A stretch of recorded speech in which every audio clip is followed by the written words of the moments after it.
Effectivement, l'activité de journaliste chez Aragon est le troisième pied de son activité la plus constante. Il est poète, il est romancier, il est aussi journaliste. Et donc son œuvre n'est pas connue tant qu'on n'a pas pu lire l'ensemble de ses écrits journalistiques. De ce point de vue-là, il est dommage de constater qu'une petite part simplement de ses écrits journalistiques sont accessibles en édition à l'heure actuelle.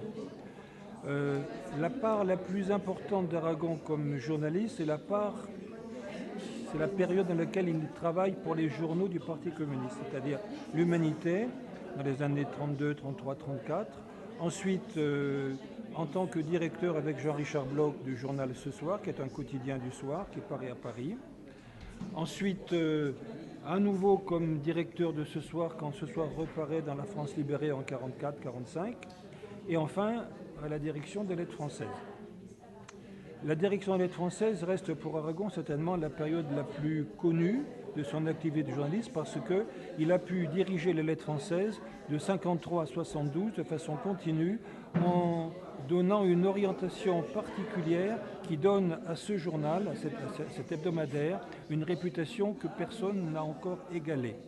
En fait, il a à la fois permis aux lettres françaises d'être un journal de combat contre toutes les grandes injustices de son temps, par exemple les guerres coloniales, par exemple les dérives autoritaires des pays de l'Est, et en même temps de permettre aux formes culturelles les plus variées, les plus originales, les plus neuves, de s'exprimer sans aucune restriction.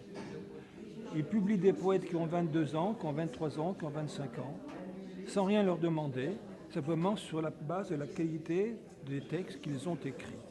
Et je pense que cette originalité, il est à peu près la seule à l'avoir poussée à ce point au XXe siècle.